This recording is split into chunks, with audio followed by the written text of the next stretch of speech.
the way that masculinity is viewed has been looked at something that's negative, and that is wrong. In reality, what makes a good man, a masculine man, is a man who's confident in the person that he is.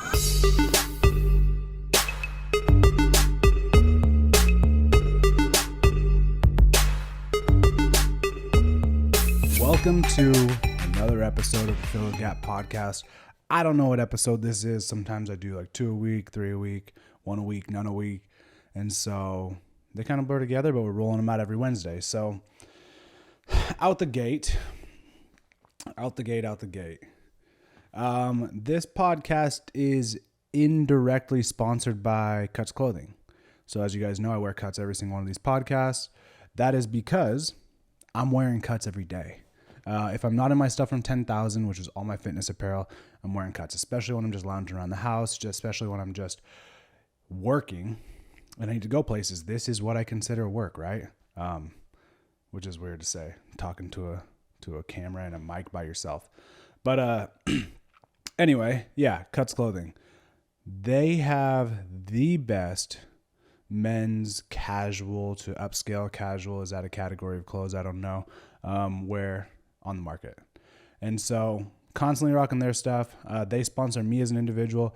I put on this podcast, so I guess they indirectly sponsor Fill the Gap. So yeah, now that that's out of the way, let's get into what I'm wearing. Not necessarily what I'm wearing, but the topic that I wanted to talk about today is one that I would say like 5 years ago now, maybe like 6 years ago now, I really started to dive into, and that is masculinity.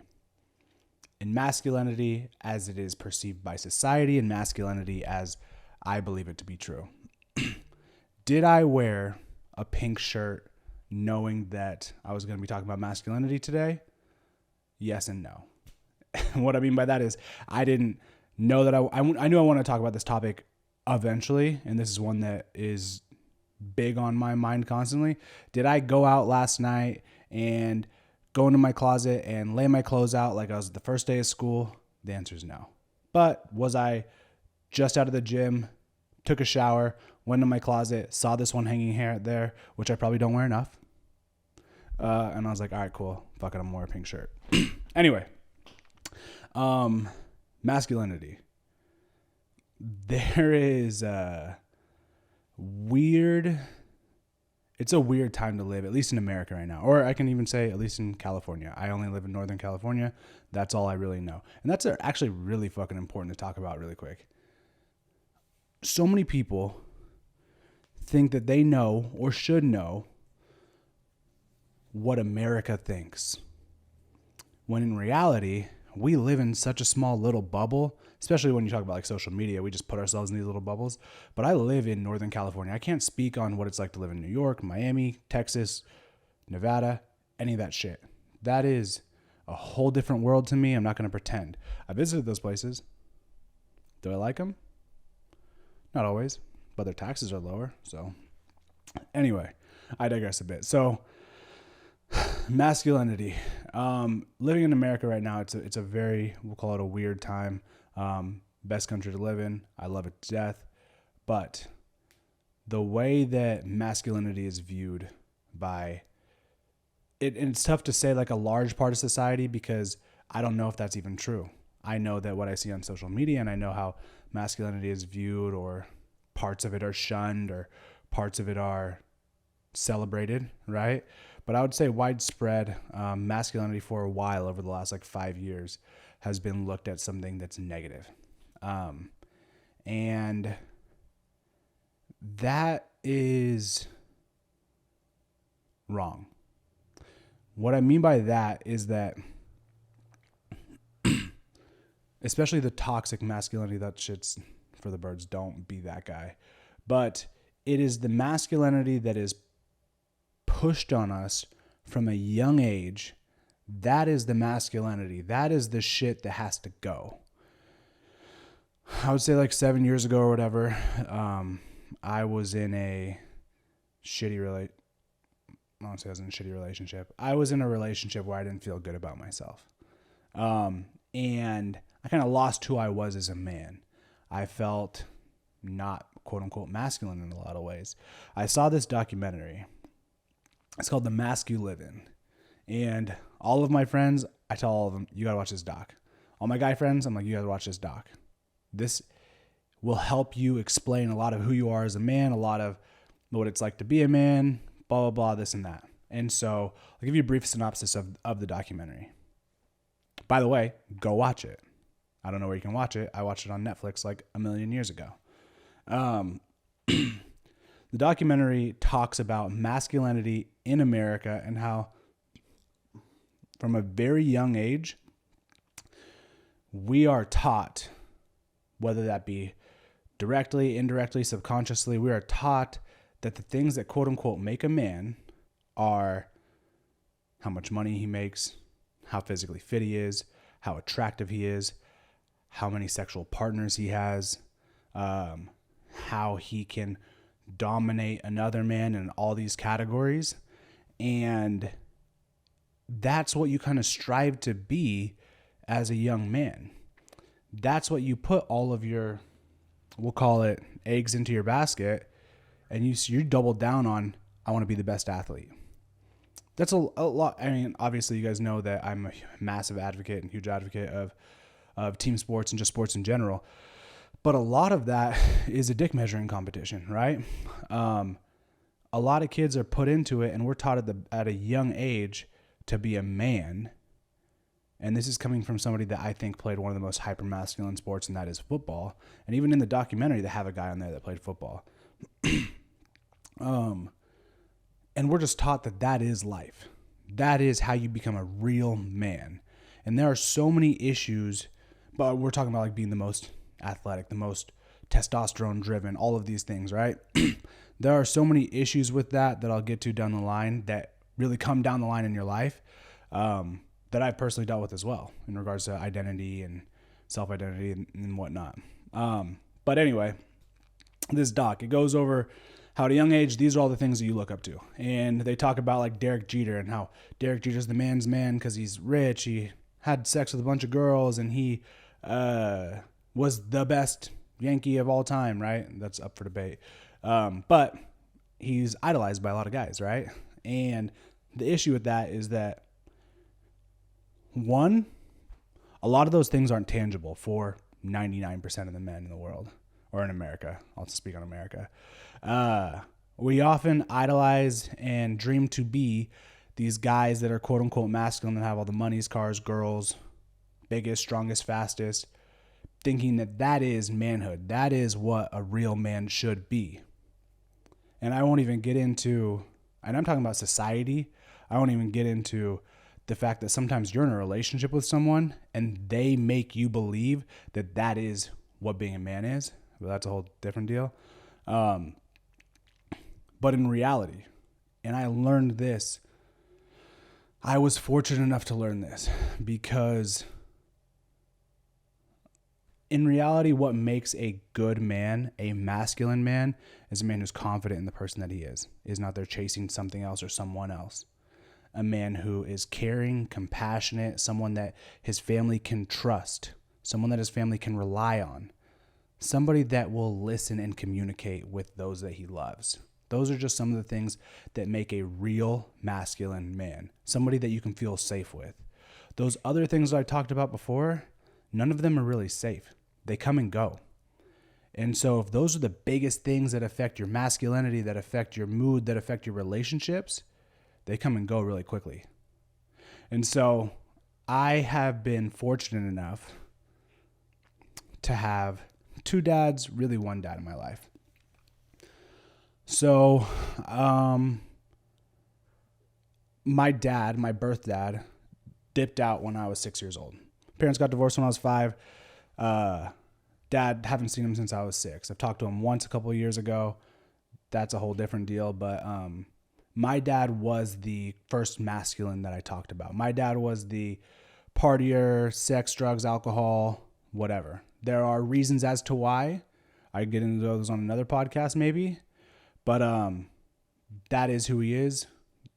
neither here nor there. He's not really like a person to me. It's kind of fucked up to say, but anyway, people always ask me like, what's it like to grow up without a dad? And so I was without a quote unquote dad for 4 or 5 years till my mom started dating and married my stepdad. And so in that gap, I definitely lacked any sort of like masculine presence in my life. My mom is an alpha, but she's not a masculine. She's big heart, compassionate woman, you know. I, for lack of a better term, grew up with without those masculine qualities that society pushes on you initially when you're younger, because I didn't have anybody pushing that towards me, and I didn't have the confidence to be that. Fast forward to when my stepdad and my mom start dating, get married. I saw at a young age what my dad was to my mom and the type of man that my dad was, my birth dad. And then I was able to see the contrasting personalities of who my stepdad was in relation to my mom. And they couldn't be more polar opposites. And my stepdad, I love him to death. He still is not a man of many words. My stepdad's never sat me down and been like, hey, he never gave me the sex talk, never told me this is how you shave, never told me any of these things.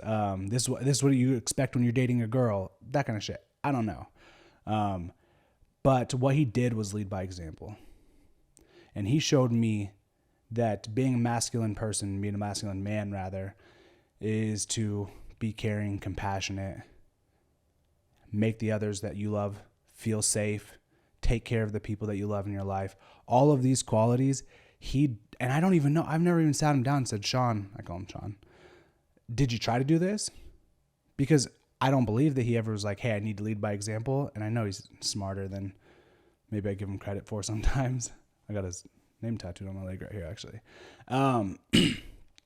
But I think that it's just who he is as a person. I think this is who he is as a man. And I think that is what paved me into be the man that I am today in a lot of ways, because I was able to observe. PSA, if you guys are parents, I am not. Your kids are so fucking observant. Stop acting like a shithead in front of them. They notice, they know it, right? Regardless of what you tell them, they know it. And so let me go back a little bit, or back to the doc. So this doc, it made a point that there aren't really, or haven't been, this is back in the day, obviously there's more now, a ton of safe places for a man to speak about his feelings. And that's okay. A lot of the places that men congregate are athletics, gym, friendship, partying, all this kind of stuff, right? Not a lot of guys' nights where you sit around and you talk about your feelings, right? I can confidently say I've had a lot of those with my guy friends where you just sit, talk life, whatever. At least in your mid-20s. And so this documentary talks about how there's not a lot of those places. So what men do, myself included, is we just fucking hold things inside and how we really feel and things that bother us and things that like really dig down and kind of eat away at us, whether that be stress about money, love life, confused about the type of person you're supposed to be in today's society. A lot of this is about confusion. A lot of guys aren't confident in the man that they are. And eventually, with all this frustration, men lash out because that's what we're taught at a young age. If you're taught at a young age that the only way to show your emotion, if you can't talk about it, is to fight, is to drink, is to do drugs, is to do whatever it is, right? Then that's what a lot of times guys do, and men are very self-destructive in those ways. I have been fortunate enough, after learning by trial and error, if you will, that the best way to go about any of these things that you're feeling or whatever it is to just talk to someone about it.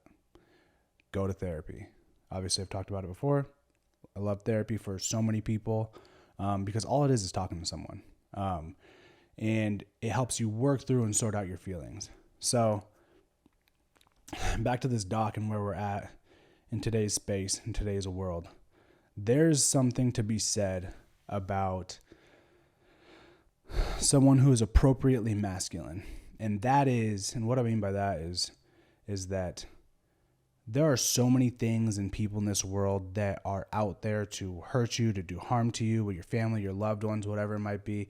And there is something comforting knowing that you can take care of it if need be. And I don't mean always physical or anything like that. I just mean be confident in the man that you are and that you can handle shit no matter what goes down.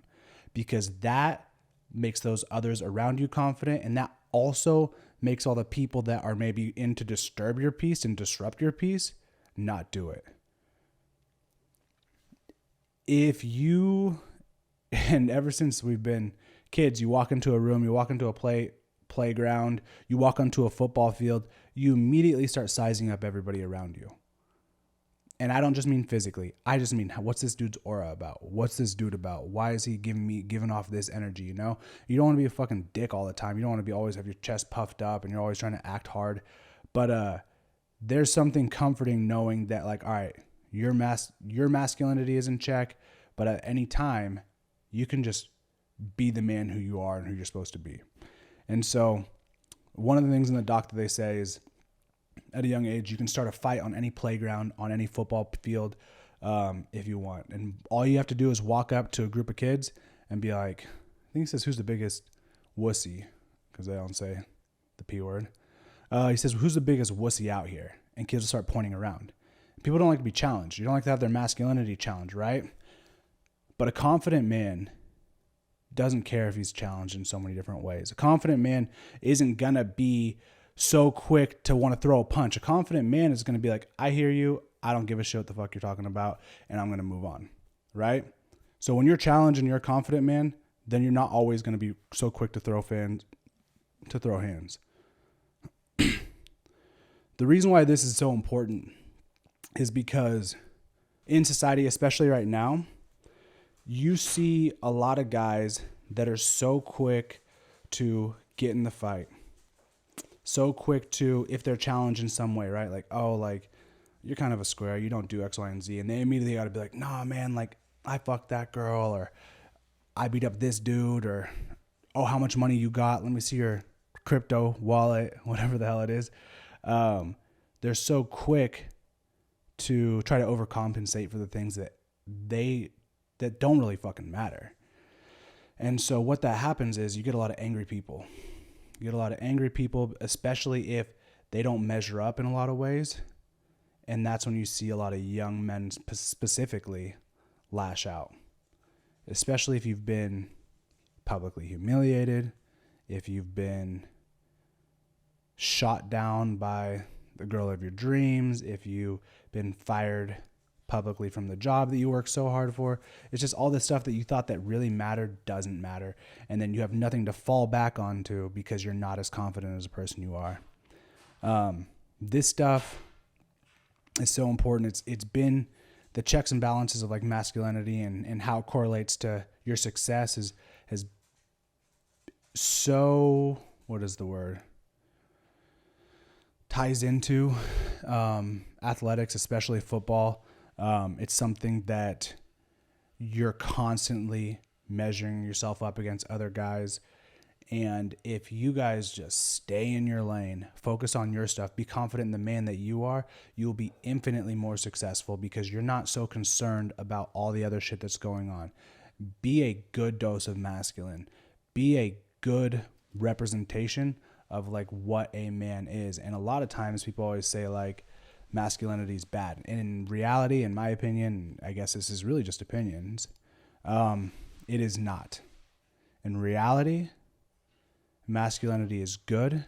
It is good for, we'll call it this whole social ecosystem that we have going on because it produces stronger men. It produces more confident men because a masculine guy doesn't go out hitting, assaulting, whatevering women, right? a toxically masculine man does. A man that's not confident in the person who he is, a man that's trying to overcompensate, a man that's trying to prove a point. And so my last little tidbit or whatever is basically, as you continue to rub off on people in this world, in this space, online especially, put forward a good version of or dose of that masculine self that you see, that you want to see out there from people, because that is what's going to ultimately make this world, America, your city, your town, your relationships a vastly better place. So yeah, that's it. Wraps up whatever episode this is. Y'all know where to find me, thecodyallen.com. All of social handles of Cody Allen. Till next week.